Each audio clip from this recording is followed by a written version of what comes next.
Bismillahirrahmanirrahim. Assalamualaikum warahmatullahi wabarakatuh.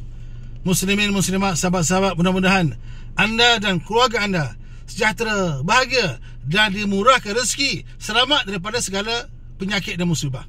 Muslimin yang semangatkan, saya sahabat anda dalam motivasi, Abu Hassan Al-Asy'ari. Pada kali ini, pada petang ni, nak kongsi dengan tuan-tuan satu doa. Mudah-mudahan bila tuan-tuan amalkan doa ni, maka kita selamat dunia akhirat, sejahtera insya-Allah. Muslimin yang sebenarnya, Aisyah ada bagi tahu. Kata Aisyah, Nabi selalu juga berdoa dengan doa ni yang saya nak sampaikan ni. Terutama dalam solat.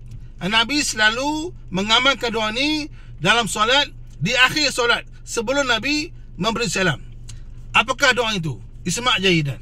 Nabi selalu berdoa, Allahumma inni a'udzubika minal ma'thami wal maghrami. Saya ulang lagi sekali, Allahumma inni a'udzubika minal ma'thami wal maghrami. Maksudnya, ya Allah, selamatkanlah aku daripada jadi pendosa dan penghutang yang suka berhutang.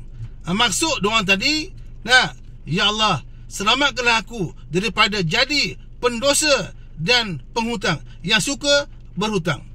Maka ada sahabat bertanya, sahabat tanya, ya Rasulullah, mengapa Tuhan selalu sangat Tuhan ni berdoa minta jauh daripada jadi penghutang yang suka berhutang ni?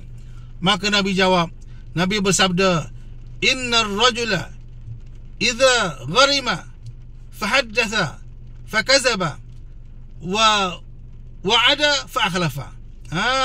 Saya ulang lagi sekali. Nabi sebut, innar rajula idza gharima fahaddatha fakazaba wa wa'ada fa akhlafa. Maksudnya, orang berhutang ni, seorang lelaki yang berhutang ni, seorang perempuan yang berhutang ni, bila dia bercakap, dia akan spin, dia akan menipu. Bila dia berjanji, dia mungkiri. Janji dicapati, tidak tunaikan janji. Jadi cuba tuan-tuan fikir-fikirkan, apa maksud hikmah Nabi tak bagi kita suka berhutang. Jadi saya menyeru kepada sahabat-sahabat semua supaya jangan cepat nak berhutang. Sikit-sikit nak pinjam, sikit-sikit nak pinjam.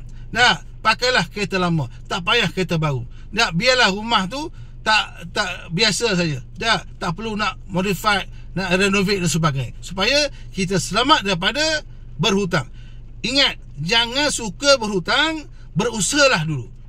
Ikhtiarlah dulu. Dan jangan suka memberi hutang. Sikit-sikit bagi hutang.